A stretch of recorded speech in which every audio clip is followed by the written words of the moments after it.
बहुत बहुत धन्यवाद अध्यक्ष महोदय।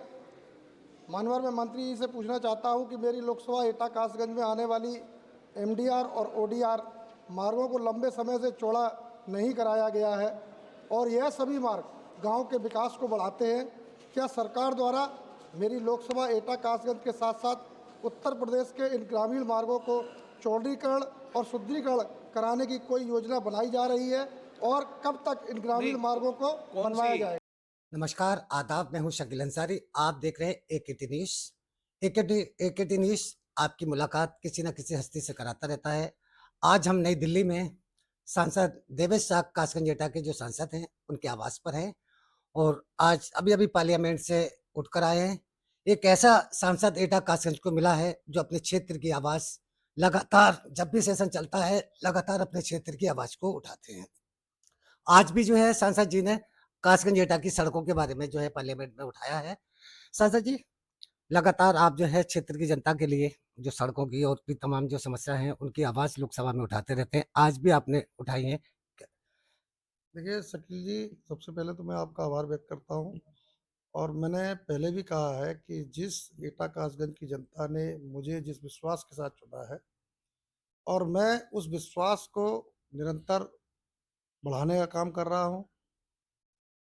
सत्ता के विपरीत होते हुए भी मैं समय-समय पर अपने क्षेत्र की समस्याओं को संसद में उठाता रहता हूँ और जब भी मुझे मौका मिलता है, चाहे वो आवाज़ के तौर पे हो, चाहे लिखकर, मैं क्षेत्र की जनता लगातार जो क्षेत्र की जनता की समस्या है, वो लगातार पार्लियामेंट में रख रहा हूँ और उनका परिणाम भी सामने आ रहा है और जनता के सामने मैं 5 साल का, जो जनता ने 5 साल के लिए मुझे चुना है, 5 साल बाद मैं जनता को अपना रिपोर्ट कार्ड भी दूँगा और इसी के चलते मैं खुद देखता हूँ कि क्षेत्र में क्या मैं विकास करा सकता हूँ, क्योंकि ज़्यादातर मुद्दे ये सरकार जो है, ये भटकाने का काम करती है।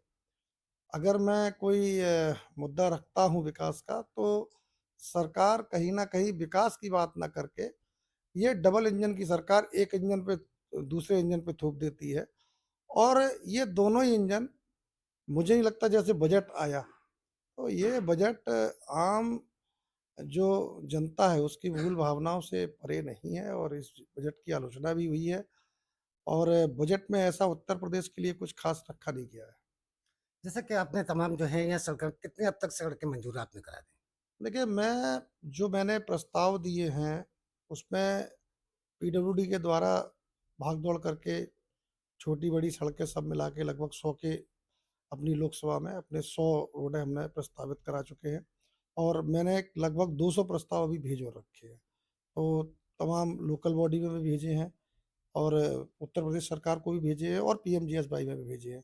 तो मैंने आज भी एक मैंने अनुपूरक प्रश्न लगाया था, सप्लीमेंट्री लगाई थी और मैंने उसमें कहा है कि जो योजना पीएमजीएसवाई है, जिसका चौथे फ़ेज़ में परिवर्तन किया गया है और वो परिवर्तन कहीं न कहीं जो अनजुड़ी बसावटें हैं, उनको जोड़ने के लिए करा गया है, जिसमें छोटे मार्ग लिए गए हैं, जबकि पीएमजीएसवाई में हमेशा 5 किलोमीटर से ऊपर के रोड लिए जाते थे। छोटे रोड तो लोकल बॉडी से हो जाते हैं, जिला पंचायत से करा दो, ब्लॉक से करा दो, लेकिन जो बड़े मार्ग हैं एमडीआर और ओडीआर, जब पीएमजीएसवाई में जब छोटे मार्ग दे दिए जाएँगे, तो ये बड़े मार्ग कौन बनाएगा? क्योंकि अगर ये बड़े मार्ग नहीं बनेंगे, तो गाँव का विकास नहीं हो पाएगा। इसलिए मैंने आज ये बात रखी थी। लगातार आप विकास की जो अपने क्षेत्र की आवाज़ उठा रहे हैं और यहाँ के जो पूर्व सांसद हैं एटा के, वो आप पर जो है उन्होंने अटैक किया है कि उनको हमारा विकास दिखाई नहीं दे रहा था। तो कहाँ आपने कहीं उनका विकास देखा है?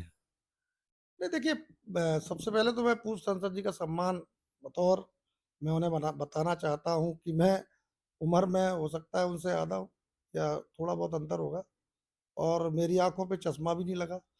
भाई उनको दिख रहा हो चश्मा लगा के या भारतीय जनता पार्टी का हो, चाहे कोई भी चश्मा हो उनके ऊपर, उन्हें भले ही कासगंज में मेडिकल कॉलेज दिख रहा हो, एटा कासगंज रेल लाइन दिख रही हो या मेडिकल कॉलेज के साथ-साथ कोई इंजीनियरिंग कॉलेज दिख रहा हो, तो मुझे तो ऐसा नहीं दिखाई दिया। अब उनको दिख रहा है, ये उनकी प्रवृत्ति है, उनको कैसे दिख रहा है और मैं चूँकि सही बात रखने वाला व्यक्ति हूँ, मैं जनता के बीच में एक तो झूठ बोलने का काम नहीं करता हूँ। ये लोग जिन लोगों ने 15-15 साल वहाँ से सांसद रहे, विधायक रहे 10-10 साल, वो अपने कामों को छुपाने के लिए दूसरों की आलोचना करना जानते हैं, अपना काम गिनाएँ। काम गिनाकर कोई अगर प्रतिनिधि आगे बढ़ता है तो लगता है कि हाँ, उसने जनता के लिए काम किया है। और जैसा कि मैंने बोला, मैं 5 साल में अपना रिपोर्ट कार्ड भी दूँगा।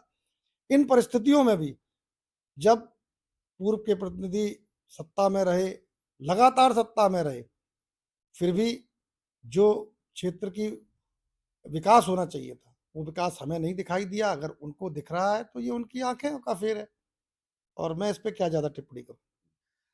अभी गंजनवाड़ा के अंदर जो पटियाली विधानसभा में आता है, वहाँ एक सबसे ज़्यादा बस स्टैंड की ज़रूरत है, कोई बस स्टैंड नहीं है और एक जो है बेटियों के लिए जो कोई भी इंटर कॉलेज नहीं है, ये सबसे बड़ी समस्या ये आ रही है सामने। इस पर क्या आप कहें? देखिए, मैंने राजकीय मेडिकल महिला मेडिकल उसके महाविद्यालय के लिए बोला भी है, चूँकि राज्य का विषय होने के नाते ये हमको अभी लखनऊ नहीं पहुँच पाया हूँ, पत्र बने रखे हैं। मैं माननीय परिवहन मंत्री जी से मिलके इस विषय में बात करूँगा।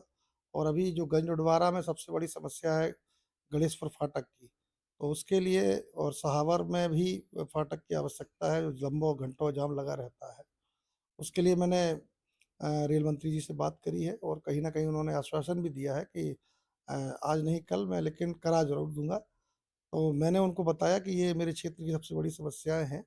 अगर थोड़ा भी सरकार का सहयोग मिला, तो निश्चित तौर पे इस विकास को मैं ज़मीन तक लाने में सफल रहूँगा। एक पटियाली विधानसभा में एक भरगेन है और भरगेन से ये आवाज़ लगातार उठती है, इतना बड़ा क्षेत्र नगर पंचायत होने के बावजूद भी, वहाँ कोई भी अस्पताल नहीं है। महिलाओं के लिए जो डिलीवरी के लिए जाना होता है, तो कहीं दूसरी जगह पर जाना होता है, उस गाँव में नहीं है, उसकी लगातार आवाज़ उठ रही है। देखिए, जिन्होंने पूर्व में तुष्टीकरण की राजनीति करी, हिंदू-मुस्लिम में भेद माना, लेकिन वो अपने कर्तव्यों को भूल गए थे।